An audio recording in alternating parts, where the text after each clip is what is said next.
Berkesan, tak berkesan, tidak menjadikan kegagalan dalam kajian FYP kamu. Kamu kena ingat tu ah. Contoh kamu buat modul, tengok-tengok, test dekat treatment group, peningkatan 20%.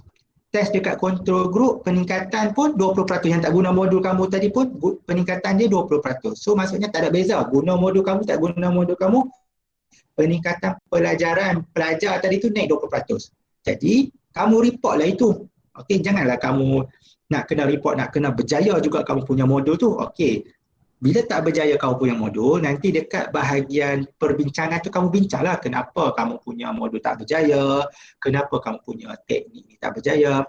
Okey, sebab gagal atau lulus FYP ni bergantung kepada cara penulisan akademik kamu, cara kamu buat reporting, bukannya keberjayaan, kegagalan kamu buat testing tadi. Faham tak? Faham. Okay. Nanti contohlah selalunya kalau kita bawa benda yang baru dia memang akan ada perubahan. Okey, tapi kalau tiba-tiba berlaku tak ada perubahan, okey, kamu report itu je. Okey, dia tak bermaksud kalau kamu gagal ya. Okey, kalau kamu gagal FYP bila kamu tak ikut prosedur cara pengumpulan data. Kamu tak ikut prosedur cara cara kita kata apa, cara pemilihan sampel, pemilihan pelajar. Nanti cara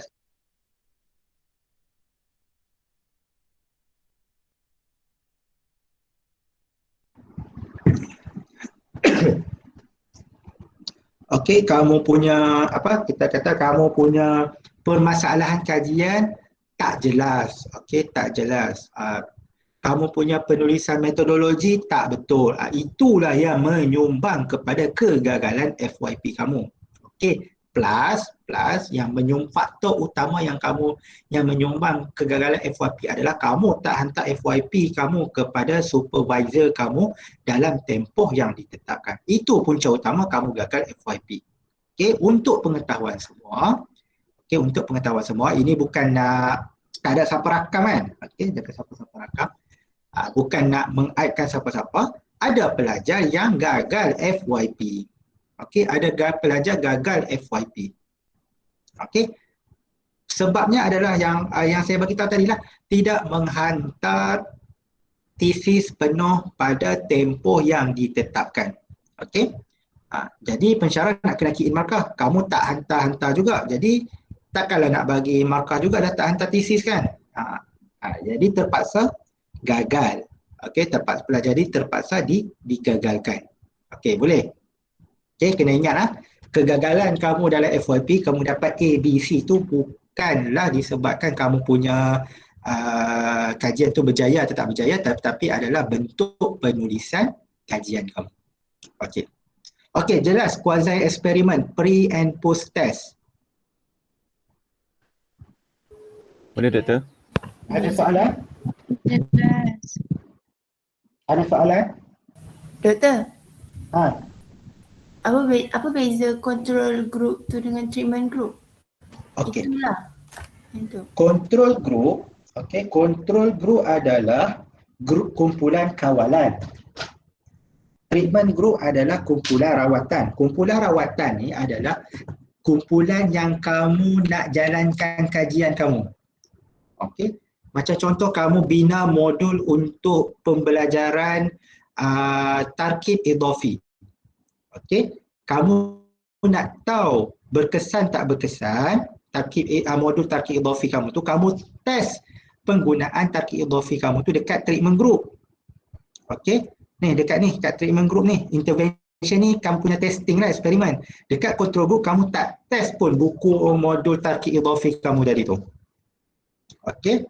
Jadi soalan saya kat sini, apa function ataupun fungsi control group? Apa fungsi wazifah majmuah muraqabah kat sini? Siapa boleh jawab?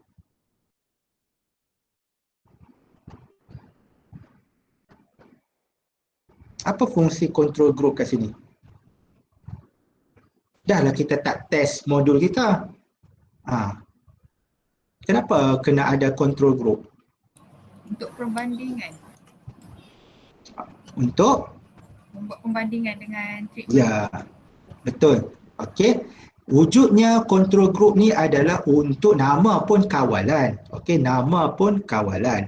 Dia adalah untuk mengawal dapatan kamu dekat treatment group nanti. Okey, dia nak kawal eksperimen kamu. Okey, contoh. Kamu pergi, kamu buat testing modul tarkib idhafi kamu dekat treatment group, betul? Okey, kamu testing selama 12 minggu. Contoh, kamu testing selama 12 minggu. Dalam tempoh 12 minggu tu, lepas kamu buat ujian pasca, kamu dapati ada peningkatan dalam kalangan pelajar. Tetapi, kalau tak ada control group, orang boleh query, orang boleh persoalkan. Adakah peningkatan tadi tu disebabkan modul tarkib idhafi kamu ataupun daripada unsur-unsur luar? Unsur-unsur luar ni macam mana? Contoh dia main Facebook, dia tengok video tarkib idhafi. Wah, menariknya. So dia dapat maklumat baru. Lepas tu dia pergi kelas tuition. Cikgu dia buat teknik menyanyi apa semua tu. So dia dapat bahan tambahan selain daripada modul tarkib idhafi kamu tadi tu. Betul? Okey. Jadi dekat sini adalah fungsi untuk kawalan, kumpulan kawalan.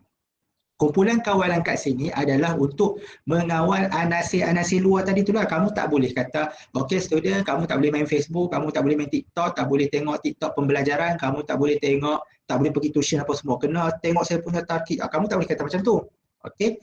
Wujudnya control group ni adalah untuk mengawal anasir-anasir luar tadi itulah.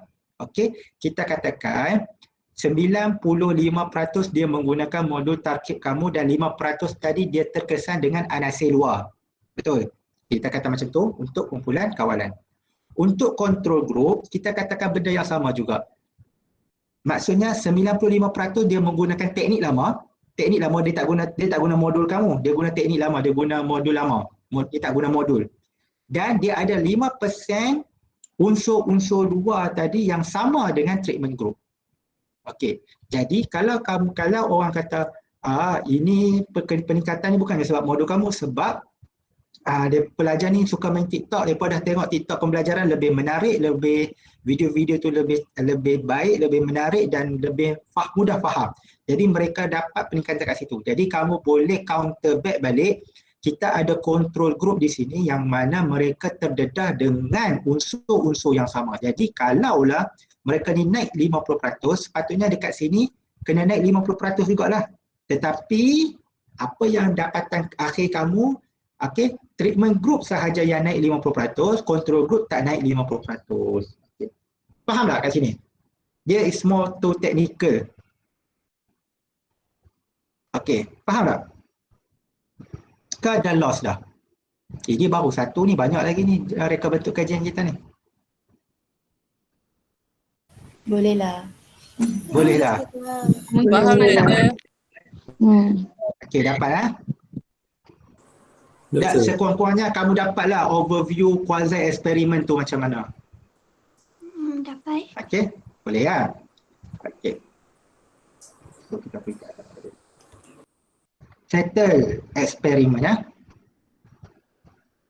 Settle eksperimen. Okey. Ada siapa-siapa yang bercadang nak buat eksperimen? Dah semua tak bercadang nak buat eksperimen.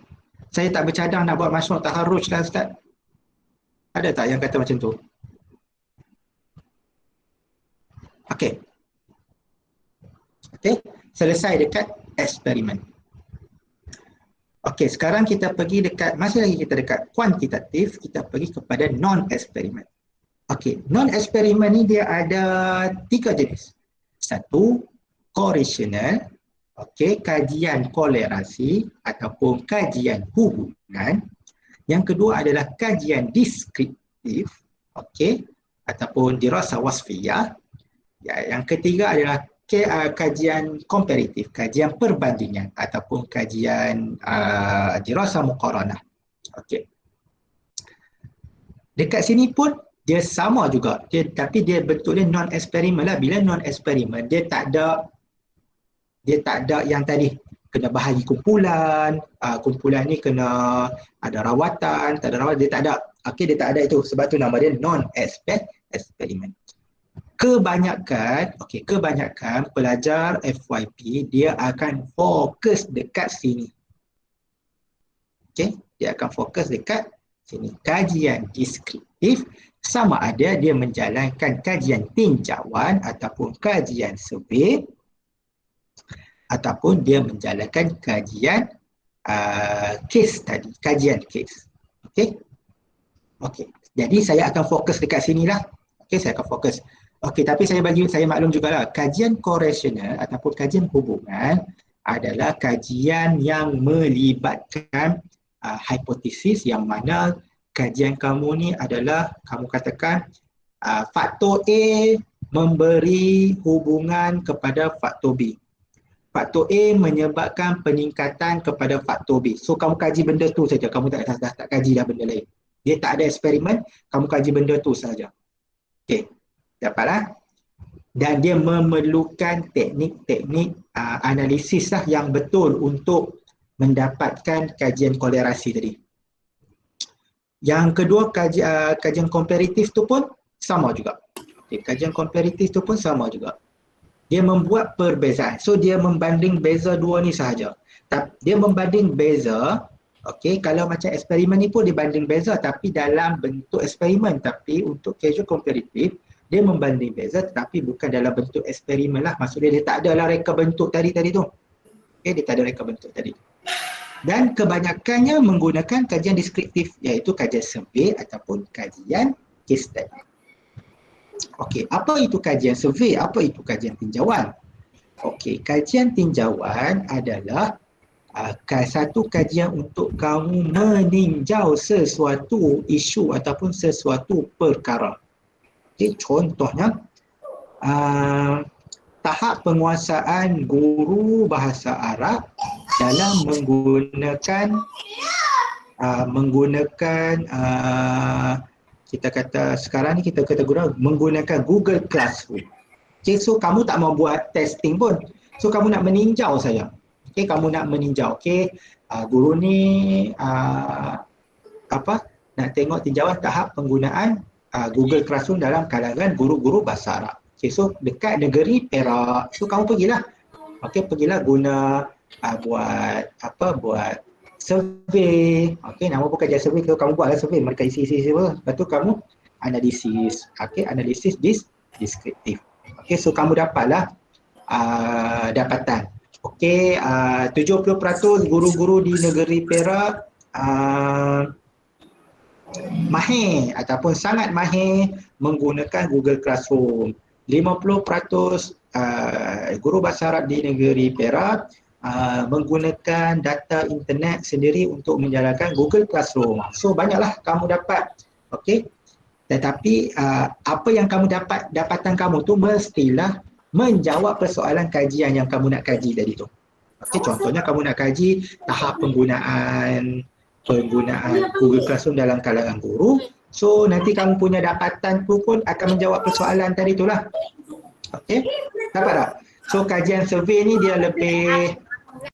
dia adalah pros and cons, ada yang mudahnya, ada yang susahnya. Okey, ada yang mudahnya, ada yang susahnya. Kalau macam contoh eksperimen ni, dia agak susah dari segi pemilihan sampel, dari segi kamu nak kena buat testing, nak kena ada ujian pra, ujian pasca. Survey ni kamu nampak macam edit survey, lepas tu collect balik, analisis settle. Okey, tapi dia ada dia punya bahagian yang susahnya. Bahagian yang susahnya adalah dari aspek pemilihan sampel, sebab kajian survey ni dia adalah untuk mendapatkan satu dapatan dan untuk membuat nak generalkan dapatan kamu tadi tu. Okey. Untuk kajian eksperimen dia tak generalkan dapatan lah. Maksudnya kalau dia kata, kalau kamu kata modul tarakik kamu tadi tu berkesan dekat grup tadi. Okey, manakala kalau survey kamu dapat satu dapatan tapi kamu akan generalkan ke semua. Okey. Apa yang susahnya? Susahnya yang saya rasa untuk kajian survey ni adalah pemilihan sampel. Salah pemilihan sampel, tak valid kajian survey kamu. Okey, apa yang dikatakan dengan sampel ni untuk kajian survey? Nanti kita akan masuk secara mendalam teknik persampilan. Asal aku dalam ni teknik persampilan. Cek.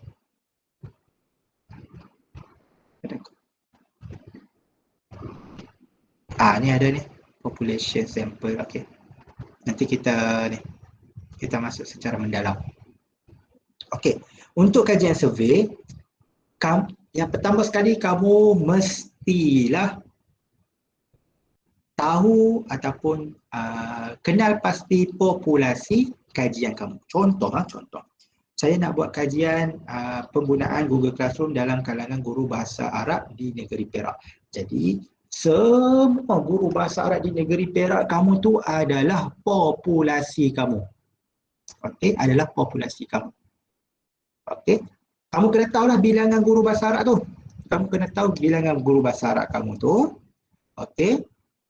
Kemudian kamu akan ambil sebahagian daripada populasi tadi sebagai sampel kajian kamu.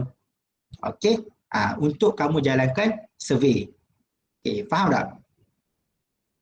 Tak nampak susah kan? Tak nampak susah pun Ustaz. Dia tak nampak susah bila kita tak jalankan. Bila kita jalankan, kita akan nampak susah. Okey. Mana-mana kajian semua ada susah dia. Okey. Contoh saya nak buat kajian penggunaan Lughatul Fasli dalam kalangan pelajar ISM Bahasa Arab dengan Pendidikan semester 5. Jadi siapa populasi kamu?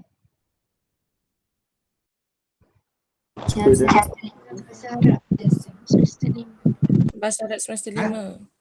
Ya, semua student Bahasa Arab semester 5 adalah populasi kamu.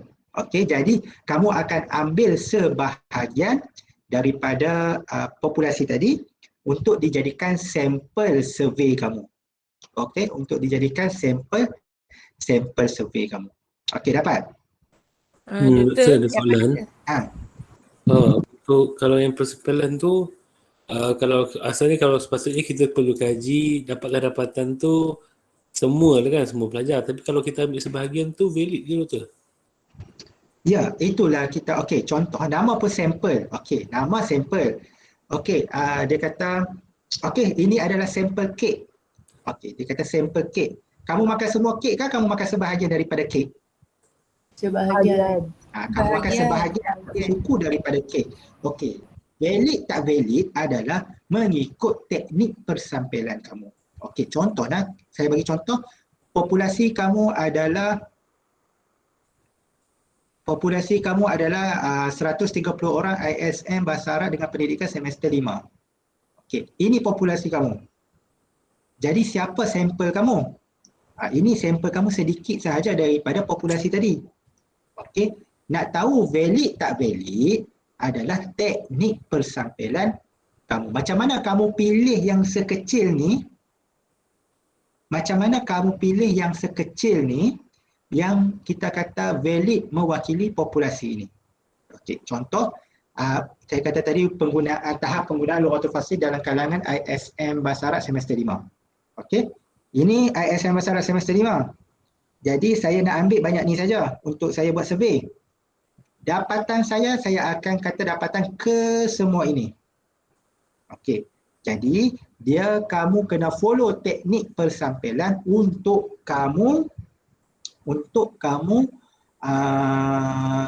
kamu jalankan kajian. Ni contoh teknik persampilan. Okey. So kamu kena follow ni lah.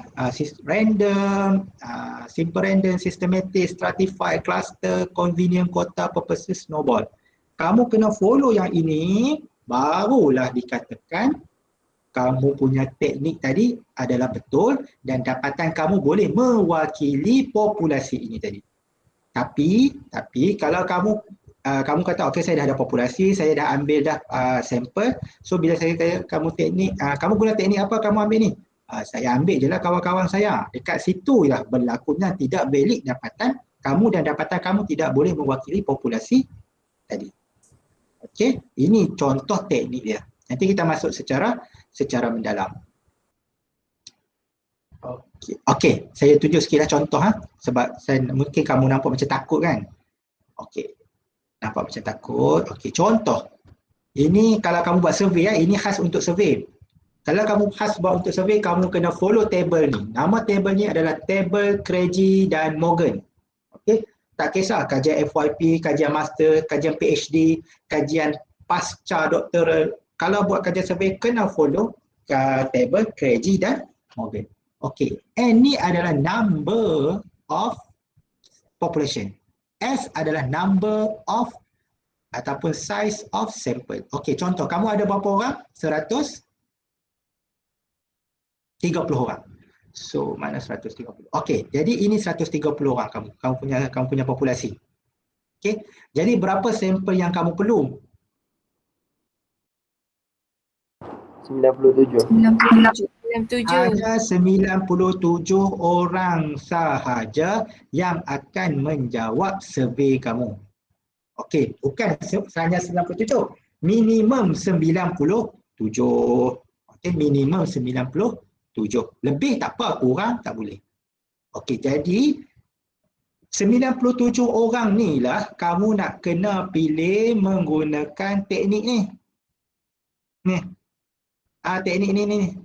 97 orang ni lah kamu nak kena guna teknik ni. Random sampling, stratified random, systematic cluster. Okey. Kamu 4 ni kamu nak kena pilih salah satu untuk kamu nak dapatkan sampel kamu. Kalau kamu follow betul-betul simple random, kamu follow betul-betul systematic, follow betul-betul stratified dengan cluster, barulah kita kata data kamu adalah valid, dapatan kamu adalah valid. Yang penting, kenapa teknik persampilan penting? Tak valid dekat sini, tak betul dekat sini, dapatan kamu tak valid, data kamu tak valid, kamu dah analisis penat-penat, dapatan kamu pun tak valid, sia-sia saja kamu punya kajian kamu tadi tu. Okey, bukan saya nak kata benda lain tadi tu tak penting, benda lain pun penting, tapi punca antara yang belakang-belakangnya tu tak valid adalah salah satunya adalah teknik persampilan. Okey, nanti kita masuk secara mendalam lah supaya kita boleh tahu macam mana kamu boleh nampak dengan 97 orang tadi, minimum tadi, kamu boleh kata valid untuk nak mengatakan 130 mengatakan ke semua kita sampel tadi 97 kan. Dengan menggunakan teknik sampling yang betul, kita boleh buat generalkan kita punya dapatan. Kita boleh katakan bahawa kesemua pelajar ISM Bahasa Arab semester 5 menggunakan Lughatul Fasli dengan baik ataupun dengan kekerapan yang tinggi. Okey, dengan itu dapatan yang maksudnya kita boleh generalizekan dapatan kita tadi. Okey, boleh tak? Satu lagi, kenapa sampling ni penting? Okey, dia penting kerana kajian kamu mungkinlah kamu kata okey saya nak buat kajian FYP, saya nak buat dalam kalangan ISM Bahasa Arab. Okey, ISM Bahasa Arab 130 je, jadi kamu tak ada lah rasa banyak sangat. Lepas tu kawan-kawan kamu dalam kalangan sini, dia akan jadi susah bila kamu keluar esok nanti, kamu grad. Okey, contohlah kamu tak jadi cikgu, kamu jadi ahli penyelidik dekat mana-mana company ataupun mana-mana universiti. Okey, kalau contoh UKM, contoh UPM, contoh USM, dia ada satu jawatan pegawai penyelidik. Okey, pegawai penyelidik ni dia tak ada, kita kata apa, dia tengok kalau dia pegawai penyelidik sains sosial, jadi kamu boleh apply. Kalau dia nak pegawai penyelidik kita kata sains stream ataupun pure science kamu tak layak lah lagi, sebab yang pure science tu nak main kimia, nak main dengan haiwan apa semua tu kan, kamu tak belajar benda tu. Tapi kalau sains sosial, kamu belajar benda tu, jadi kamu boleh apply. Contohlah kamu dah jadi pegawai penyelidik dekat UKM. Okey, dekat UKM. Dia punya grade dia sama, Q41. Q41 dia punya grade dia. Kalau kamu posting jadi cikgu, DG41. Kalau kamu bekerja sebagai pegawai penyelidik ni Q41. Samalah dia pegawai kerajaan juga tu. Pegawai kerajaan ada berpencen apa semua. Okey, contoh kamu jadi pegawai penyelidik, bos kata saya nak buat kajian tentang tahap kepuasan belia, okey, tahap kepuasan belia Malaysia berkaitan dengan MySejahtera, contohlah berkaitan dengan MySejahtera, penggunaan MySejahtera. Tahap kepuasan belia Malaysia terhadap penggunaan MySejahtera. So sekarang kamu punya populasi bukan 130 tau. Kamu punya populasi ni berapa puluh ribu. Okey, berapa puluh ribu. Jadi daripada beberapa puluh ribu tu, takkanlah kamu nak collect semua data. Memanglah tak mampulah, tak bolehlah cara dia. Sebab itulah pentingnya teknik persampilan tadi. Okey, daripada 30,000, jadi kita cuba kita kalau 30,000 ada dalam table.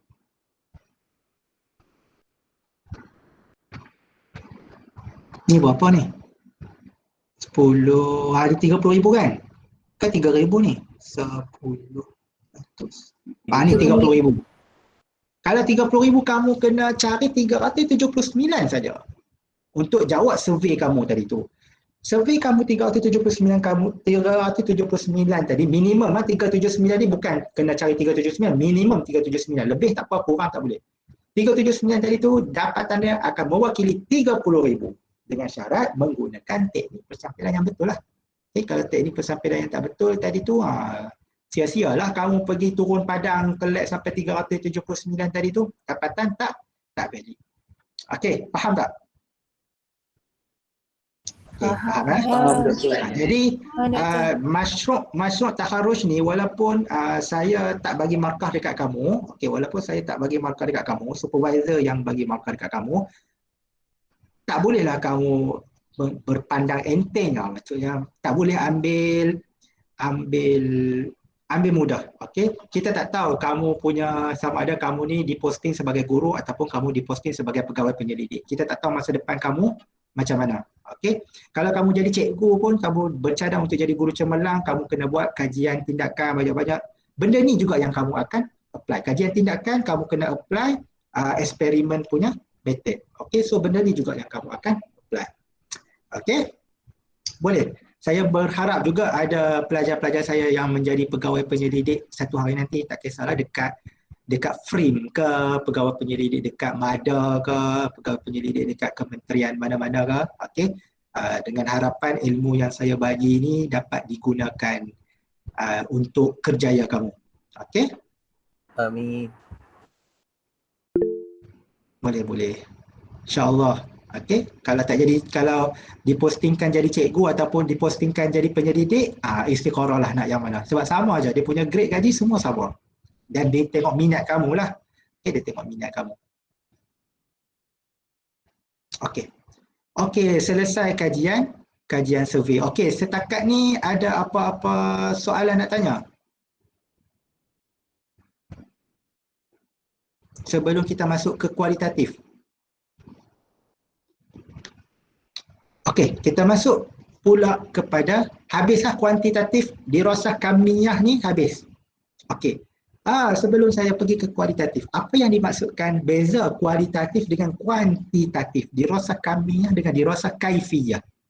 Apa beza dia? Kelas kita sampai pukul berapa? 11 kan? Doktor. Okey.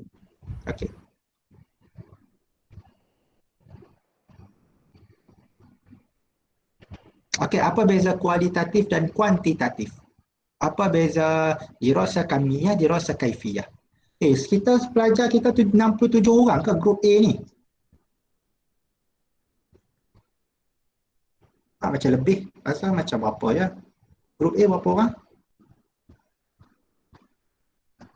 Oh, 70 lebih. Oh, kurang. Silap. Ingatkan lebih, kurang lagi. Okey, tak apa. Okey, apa beza dirasah kamiyah dan juga dirasah kaifiyah? Kalau kualitatif lebih kepada menganalisis secara tertutup. Betul ke? Tertutup. Maksud tertutup tu macam mana? Dia jangka masa yang lebih panjang. Secara mendalam. Salah satu elemen, betul? Lagi? Ada siapa-siapa lagi yang nak ni? Beza kualitatif dan juga kuantitatif. Kamu kena tahu ni, nanti orang tanya kamu ni buat kajian kualitatif ke kajian kualitatif? Kalau kuantitatif lebih formal. Formal, kedua-duanya adalah formal. Okey. Beza antara kuantitatif dan kualitatif adalah kuantitatif melibatkan nombor. Okey, contoh 40% pelajar mampu 40% pelajar mampu untuk bertutur dengan baik. 92% pelajar dapat meningkatkan motivasi selepas menggunakan modul. 72% pelajar berpuas hati dengan menggunakan MySejahtera. Itu dia mesti berkisarkan kepada nombor data dia. Okey. Manakala kualitatif dia tidak nombor. Pelajar dilihat contoh dapatan pelajar dilihat lebih fokus di dalam kelas selepas kita kata intervensi, selepas tajribah ataupun selepas eksperimen dijalankan. Itu kualitatif. Okey. Pelajar dilihat mampu untuk menguasai, pelajar dilihat mampu untuk menutur ataupun menggunakan lughatul fasli dengan lebih kerap. Pelajar dilihat lebih gembira menggunakan MySejahtera. Kenapa gembira guna MySejahtera? Macam tak kena guna. Gembira menggunakan modul pembelajaran. Pelajar dilihat dia macam tu, dia tak ada nombor. Okey, dia lebih kepada itu dapatan data kualitatif. Okey. Kajian kualitatif adalah kajian, kita kata ada beberapa jenis kajian. Contohnya, sekejap saya cari kajian kualitatif ada dekat sini.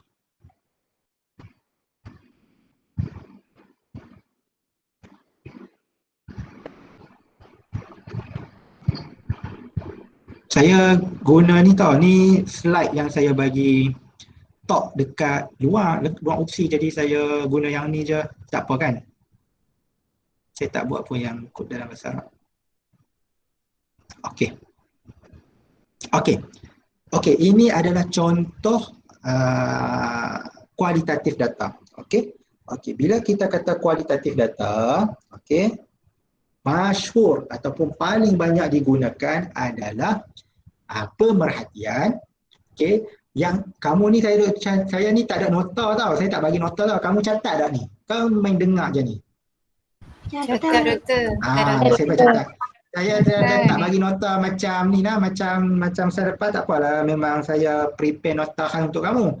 Ni saya tak bagi nota lah, saya cakap je dalam kelas, nanti kamu catat lah. Okey, data untuk kualitatif yang paling masyhurnya adalah interview, okey, soalan open-ended, soalan terbuka ataupun soalan berstruktur. Okey. Yang ketiga pemerhatian. Okey, yang pemerhatian. Yang keempat dokumen. Yang kelima observation ataupun kita kata pemerhatian.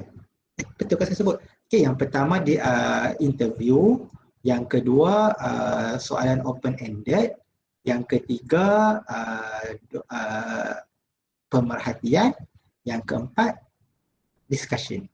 Ada kat sini lah, ada kat sini, ada discussion. Okey, campur 1, 2, 5. Soalan open-ended. Soalan yang kelima adalah soalan open-ended ni, kita kata kamu bagi soalan lah, kamu bagi soalan, minta mereka jawab tetapi dalam keadaan yang berstruktur lah. Jawapan dia bukan soalan yang jawab 5, 3, sangat berpuas hati, tidak berpuas hati, sangat tidak berpuas hati, bukan yang tu adalah data kuantitatif. Data kualitatif adalah apa pandangan kamu terhadap penggunaan MySejahtera. Okay, so dia jawab apa semua tu. Jadi itu adalah salah satu data kualitatif. Okey, selalunya macam mana kita nak dapatkan data-data ni? Okay, yang pertama adalah melalui interview. Okey, interview ni pula dia ada banyak jenis. Satu, interview berstruktur. Okey, yang kedua, interview separa struktur. Okey, yang interview secara berstruktur. Interview berstruktur maksudnya kamu dah sediakan soalan. Soalan yang kamu sedia, itu yang kamu tanya. Okey, kamu dah sediakan 5 soalan, so 5 soalan tu je yang kamu tanya. Tak boleh nak tambah, tak boleh nak kurang. Okey, tapi untuk kamu nak tanya 5 soalan tu mestilah kamu buat kajian dan kamu kata dah merangkumi ataupun dengan interview ni kamu akan dapat data yang kamu nak. Okey. Ataupun separa berstruktur. Separa berstruktur ataupun kita panggil semi-structured interview. Okey, semi-structured interview kamu ada kita panggil soalan panduan. Okey, soalan panduan. Lepas tu dia akan ada soalan-soalan berdasarkan jawapan. Okey, contoh semi-structured interview. Okey, saya tanya. Okey, apa pandangan tuan terhadap penggunaan MySejahtera? Kenapa hari ini banyak guna MySejahtera? Apa pandangan tuan terhadap pembelajaran berasaskan permainan ataupun game based learning? So dia tu punya game based learning ni bagus, memberi motivasi, dapat meningkatkan, dapat tingkatkan kualiti fokus, dapat itu, dapat ini apa semua. Lepas tu dalam ayat tu kita berasa nak tanya, dia ada sebut berkaitan dengan fokus lah. Contoh, dia ada sebut. So kita boleh tanya soalan. Soalan fokus tak ada dalam list soalan tadi tu. So kita boleh tanya, okey, fokus yang macam mana tuan maksudkan? Apakah fokus itu penting dalam sesi PDP? So kita boleh tanya soalan di luar list tadi berdasarkan jawapan yang diberi oleh responden tadi. Okey, dapat tak? Jenis interview. Dapat. Dapat.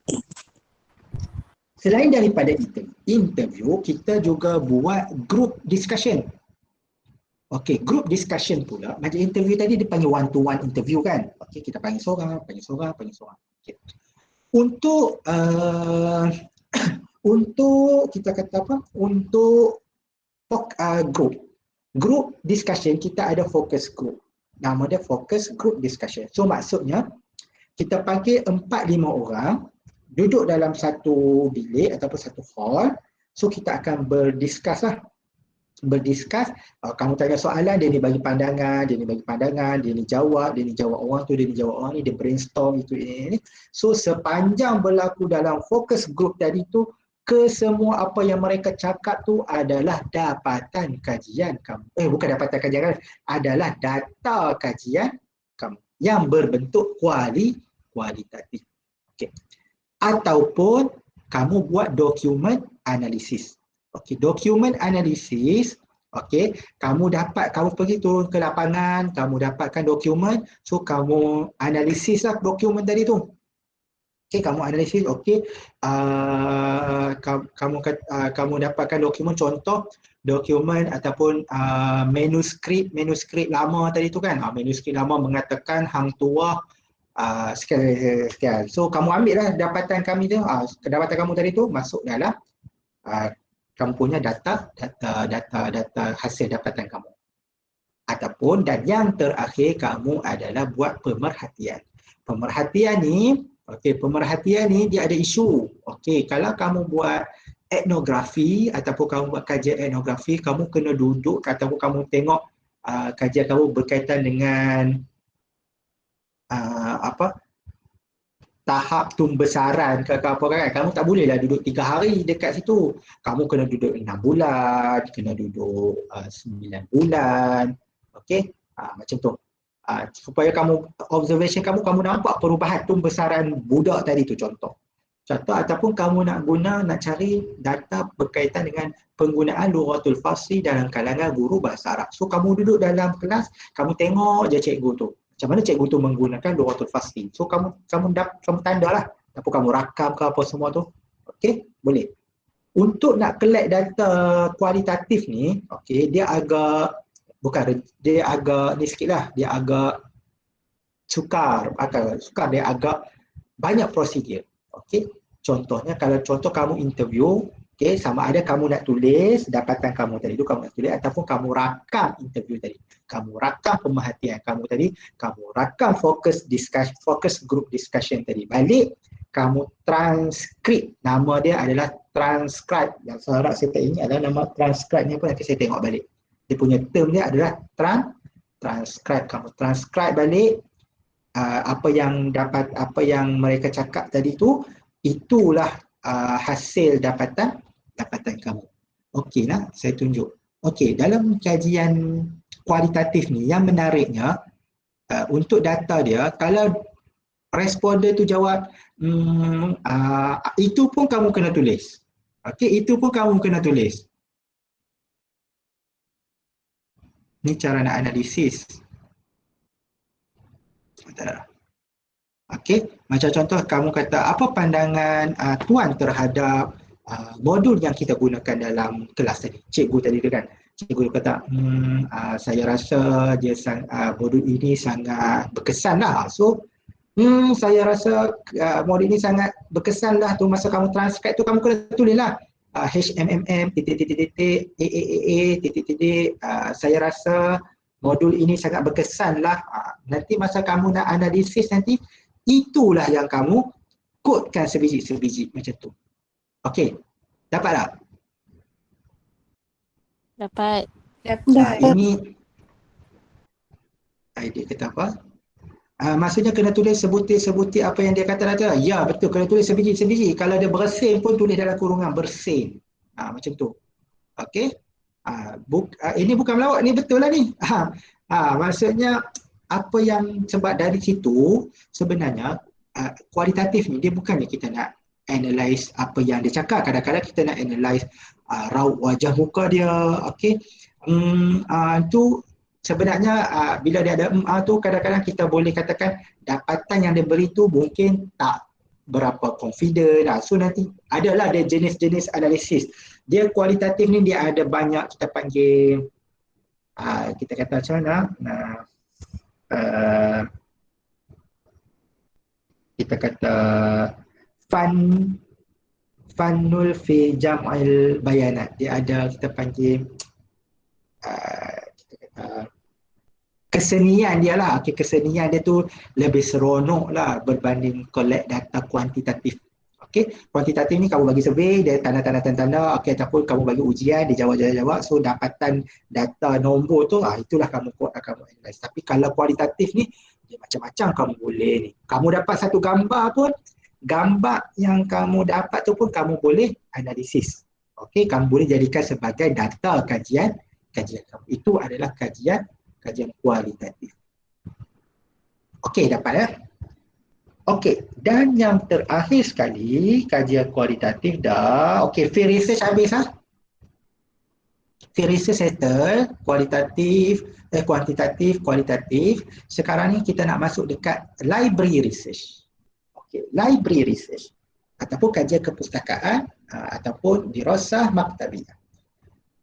Dirasah maktabiyah ni macam saya kata-kata, kita hanya bergaul ataupun bermain dengan buku, dokumen, apa-apa kita panggil ni lah. Maksudnya dia tak turun lapangan, tak jumpa orang, tak ni apa pun.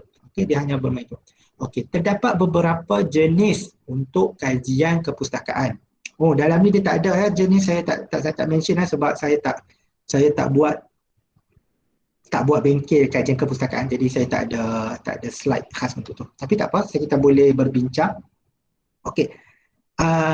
Antaranya adalah dirasah wasfiyah ataupun kajian deskriptif ataupun dirasah muqaranah, kajian perbandingan.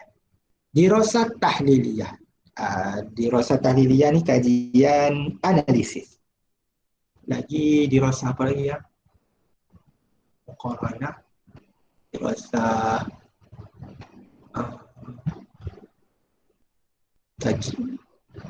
Yang tu ada satu lagi saya tak ingat, satu lagi. Okey, ini antara ni lah. So, jadi apa beza ni? Okey, contoh dirasah wasfiyah ataupun kajian deskriptif. Jadi contoh, saya nak buat satu kajian dirasah tahliliyah, dirasah wasfiyah, kajian analisis dan juga kajian deskriptif berkaitan dengan mu'allaqat as-sab'ah ataupun syair jahili. Okey, ataupun kamu ambil satulah daripada dia. Saya nak ambil berkaitan dengan Zuhair Abi Sulma atau Umrul Qais. So kamu ambil syair-syair mereka tadi tu, so kamu analisis. Apa yang kamu nak analisis? Contoh kamu nak analisis penggunaan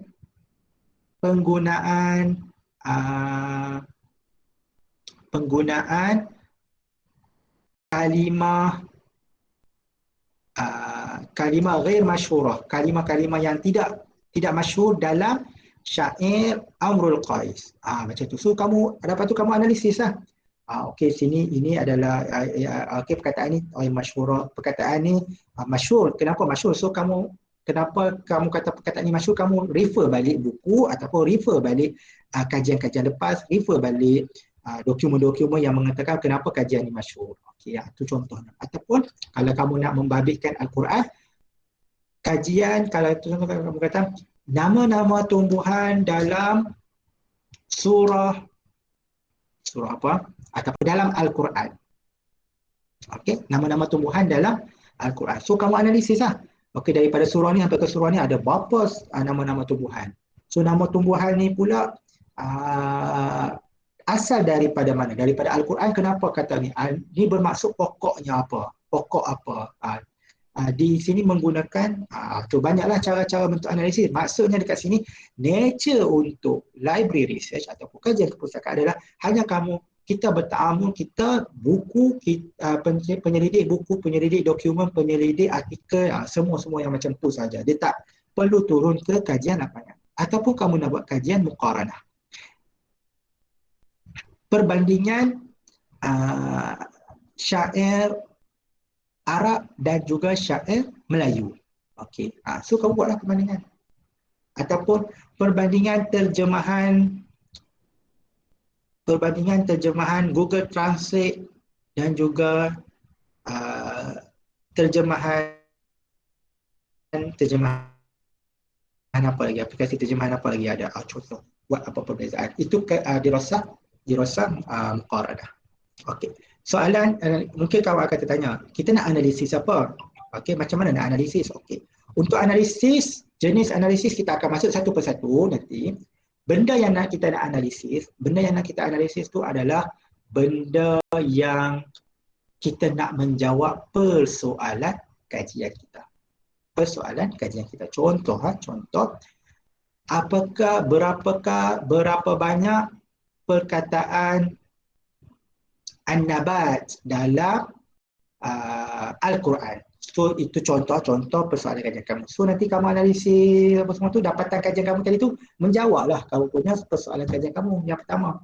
Persoalan kajian kedua, okey, kita bagi yang field research ataupun kajian lapangan. Apakah tahap motivasi pelajar selepas menggunakan modul tarkib idhafi? So kamu dah dapat collect data apa semua tu kan, kamu dah analisis, so kamu dapatlah dapatan 70% menjawab apa? 70% mendapat sangat bermotivasi selepas menggunakan tarkib idhafi, bagai-bagai semua tu.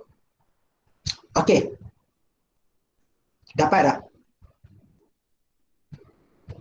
Ada soalan? Ada soalan? Untuk ya, sila. Ma'an Najah.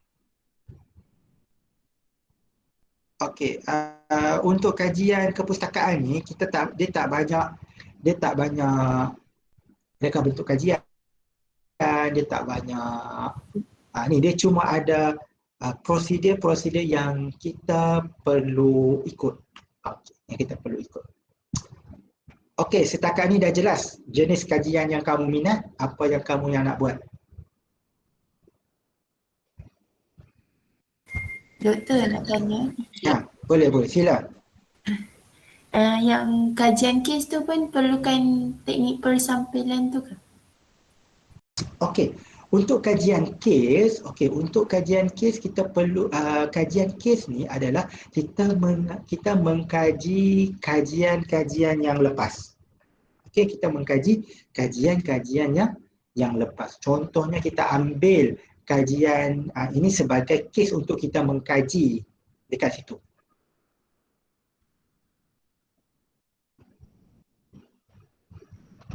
Okey, dapat tak?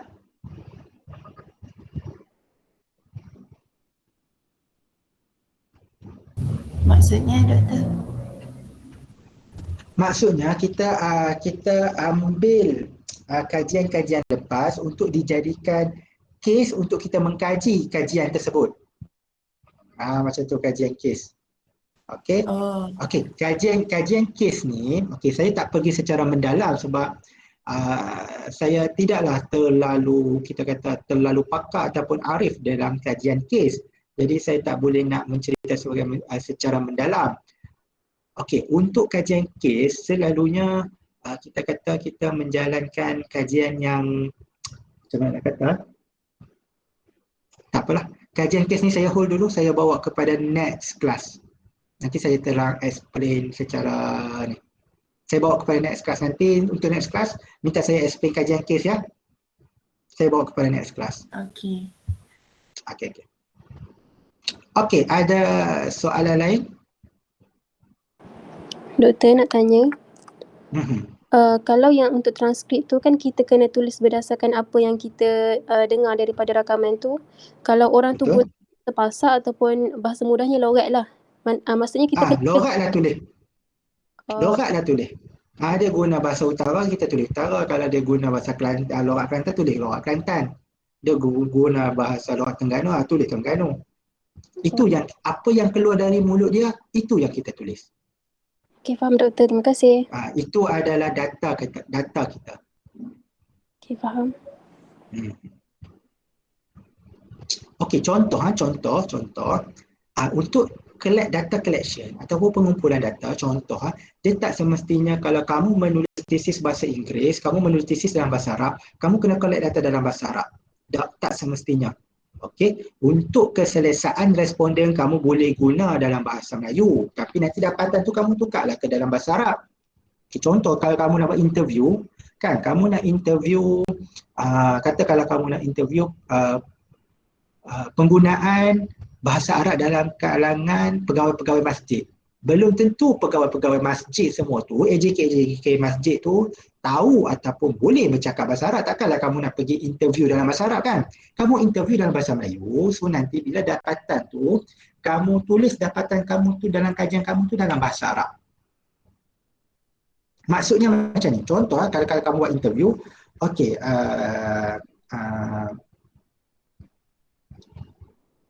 kamu buat interview dalam bahasa Melayu, lepas tu bila nak tulis dapatan tu nanti kamu tulislah qala mustajibun ataupun mustajib al-awwal kaza, kamu buat dalam kurungan, kamu tulis balik apa yang dalam bahasa Melayu tu. Tapi dekat prosedur tadi tu dia ada macam satu section tu kamu kena jelas lah, saya menjalankan mengutip data dengan interview dengan menggunakan bahasa Melayu bagi mengambil kira keselesaan responden untuk menjawab dan untuk mendapat dapatan yang lebih jitu apa semua tu. Tapi dalam tesis kamu tu kamu tulislah dalam bahasa Arab. Data collection kamu tu boleh kamu nak bertanya dalam bahasa Melayu. Okey, jelas.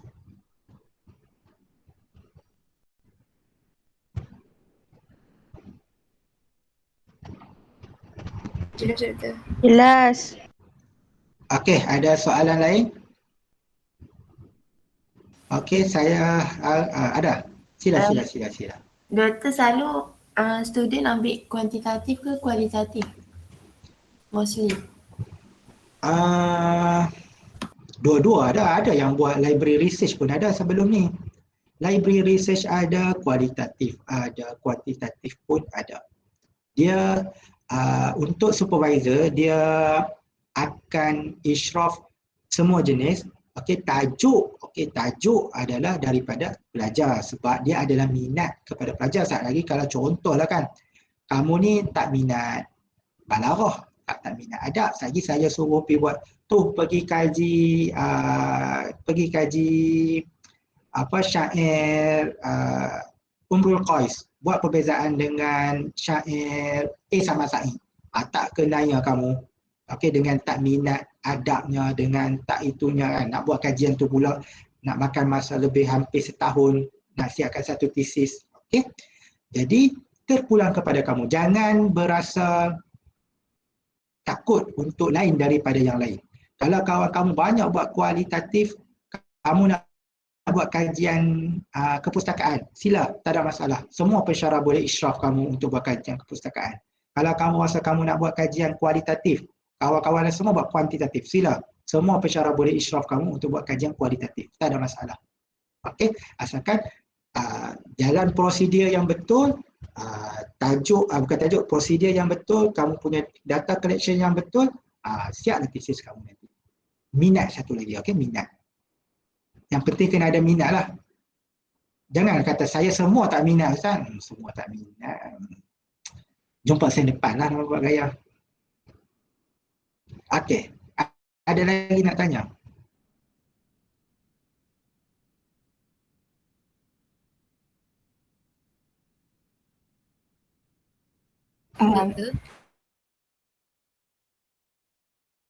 Macam mana nak tahu